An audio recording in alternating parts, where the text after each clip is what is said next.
nastaghfiruhu wa na'udzu billahi min syururi anfusina wa min sayyiati a'malina. May yahdihillahu fala mudhillalah wa may yudlil fala hadiyalah. Asyhadu an la ilaha illallah wa asyhadu anna Muhammadan abduhu wa rasuluhu, amma ba'd. Puji syukur kita panjatkan kehadirat Allah Subhanahu wa taala, berkat rahmat, hidayah serta inayahnya sehingga pada hari ini kita senantiasa diberi kesehatan untuk dapat melaksanakan kewajiban kita. Salawat serta salam tak lupa kita kirimkan kepada Nabi Allah Muhammad SAW, Nabi sebagai uswatun hasanah, penyempurna akhlakul karimah, yang telah berhasil mengantar kita dari alam yang gelap gulita menuju alam yang terang benderang, yang telah mengangkat derajat kaum wanita yang dulu dihina, sekarang alhamdulillah dimuliakan. Teman-teman sekalian, perkenalkan, nama saya Nur Ikhwana, dari kampus IAIN Parepare, Fakultas Ekonomi dan Bisnis Islam, Program Studi Perbankan Syariah. Untuk pemenuhan tugas KPM Teori, yaitu komunikasi antar budaya, maka saya akan menjelaskan mengenai apa itu komunikasi antar budaya, mengapa komunikasi antar budaya ini menjadi penting, dan bagaimana kita meminimalisir terjadinya miskomunikasi.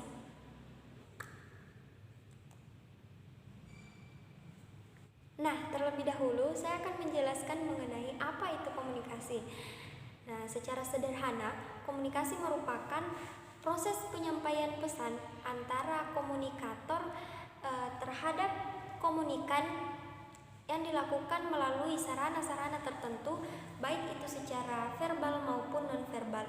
Secara verbal artinya kita berkomunikasi secara langsung atau tertulis, sedangkan non-verbal yaitu komunikasi tidak secara langsung atau dengan berkomunikasi melalui ekspresi wajah atau gerak-gerak tubuh kita.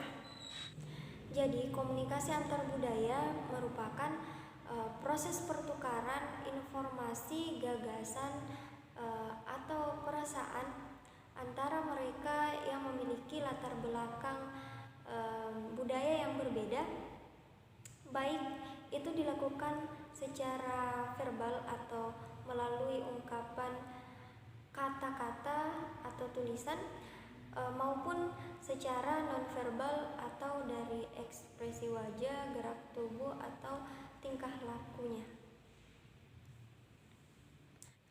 Mengapa komunikasi antar budaya menjadi penting? Karena dalam kehidupan sehari-hari kita tidak akan pernah lepas dari sebuah perbedaan, baik itu perbedaan secara ras, agama, suku, pekerjaan, ataukah pendidikan. Nah, apalagi kita hidup di negara Indonesia yang kaya akan 1360 suku dan kurang lebih 700 bahasa, maka sangat perlu untuk kita memahami komunikasi antar budaya ini. Karena ketika kita tidak memahami komunikasi antar budaya, maka akan terjadi kesalahpahaman atau bahkan akan berujung ke konflik. Nah, dari kesalahpahaman inilah yang disebut dengan miskomunikasi. Sebagai contoh, saya adalah asli Nrekang yang berdomisili di Parepare. Nah, ada beberapa bahasa Bugis yang sama dengan bahasa Nrekang, namun ternyata memiliki perbedaan di maknanya. Jadi bahasa Bugis yang sama dengan bahasa Indrikan, namun ternyata memiliki makna yang berbeda. Contohnya di bahasa Indrikan itu Rabisa diartikan sebagai labu siam. Nah, ternyata di Parepare itu dalam bahasa Bugis, Rabisa itu adalah campuran es buah yang biasa disebut dengan semangka putih atau labu suri. Nah, inilah yang kadang menjadi penyebab terjadinya miskomunikasi, adanya persamaan bahasa namun berbeda dalam segi makna. Nah, untuk itu ketika kita hendak berkomunikasi dengan orang yang kita ketahui memiliki budaya yang berbeda dengan kita, maka kita harus berhati-hati dalam mengucapkan kata. Jangan sampai ada perbedaan makna antara bahasa kita dengan bahasa dia.